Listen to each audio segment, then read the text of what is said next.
Karon akong tubagon ang pangutana. Unsa daw sekreto nako nganong gwapo daw gyud ko? Kini akong i-share sa inyo kung unsay akong sekreto nganong ni gwapo ko. O ako po ang pinakagwapo diri sa among lugar. Kung makita ninyo, kaya akong gikaon manggod gipangkaon mga herbal, mga organic, walay halong chemical. Mao na siya akong gipangkaon. Karon gwapo ko. Murag ako pud nakuan karon ng mga chicks, daghan na pud.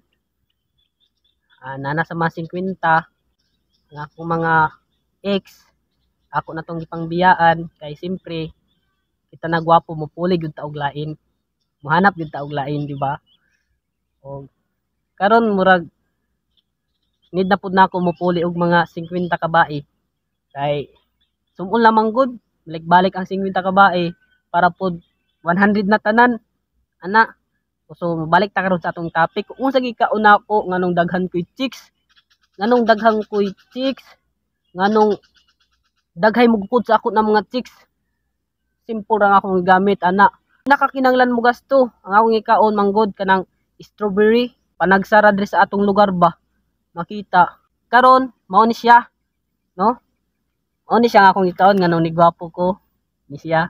Ta kana ni bungot-bungot. Kaon lang ka ani. Sure ko, mugwapo gyud ka sama nako. Ug di lang ka mugwapo, mudagan pug imong chicks ani. Oh, tawa.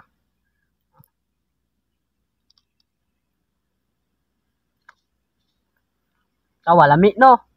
Piting lami ah. Oh, para niyo daghan mga ni oh. Ha? Ah, kita ninyo. Oh, mao ni akong sekreto nganong ni gwapo ko. Sa mga nangutana sa kuha kung sa gigamit nako nganong ni gwapo ko. Mao ni siya. Gwapo ko, daghay pa chicks, di ba? Mukaon lang mo ani. Kung gusto mo, mupiim lang mo sa ako kay ako ni pilbisi sa inyo ha. Kay tanom man gud ni. Dili man siya basta natanom, kay di ni siya mabuhi kung way suga, kung way hangin ba. Nang lagi siya atimanon kada adlaw, bubuan nimo tubig. Andra siya.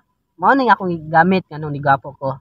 Murad to ha. Natubag na nako inyong pangutana nganong gwapo ko sa akong sekreto. Kini lang akong ikaon. Pwede pud mo kanon ng dahon para mas dali ra ka mo gwapo.